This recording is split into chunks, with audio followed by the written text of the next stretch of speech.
আল্লাহ নবী বিশ্ব নবী বলেন ওয়াকাতিআতুর রাহিম, এমন সময় আসবে আত্মীয়তার সম্পর্ক ছিন্ন করা হবে, আত্মীয়তার সম্পর্ক থাকবে না।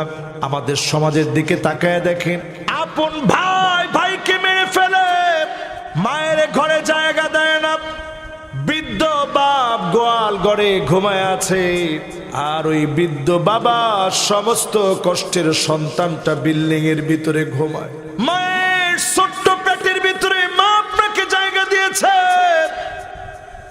আপনার বিরাট বড় বিল্ডিং এর ভিতরে জায়গা দিতে পারেন নাই, এমন সন্তান এখন আমার দেশে আছে না? না, কিরকম সন্তান চিন্তা করে।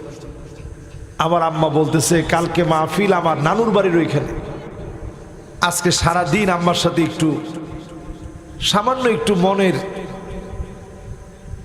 একটু শুধু মনের ভিতরে বারবার মনে হচ্ছে যে আম্মা যদি নানুর বাড়ির মাহফিল কালকে যদি যায়, আমি তো মাহফিল করে করে এসে আম্মারে দেখতে পারবো না। আমি এই জন্য আজকে সারাদিন আম্মারে বলতেছিলাম আম্মা যাওয়া দরকার নেই। আমার স্ত্রী আবার বলতেছিল না থাক, বাধা দিন না, তাইলে আমার মন খারাপ হবে। আমার বোন আইসা বলতেছে থাক, আম্মার যাইতে মন চাইছে যাক। আমার ছোট ভাইও বলতেছে আম্মার যেহেতু যাইতে মন চাইছে যাক। কিন্তু আমি তো বুঝি আমার মা যদি 9টা দিনের জন্য চলে যায়, 9 দিন পরে আবার আমার ওইদিকে মাহফিল, আসার পথে আম্মারে নিয়ে আসবো। এই 9টা দিন অন্তত তো আমি দোয়া চাওয়ার জন্য আমার মায়ের কাছে পাবো।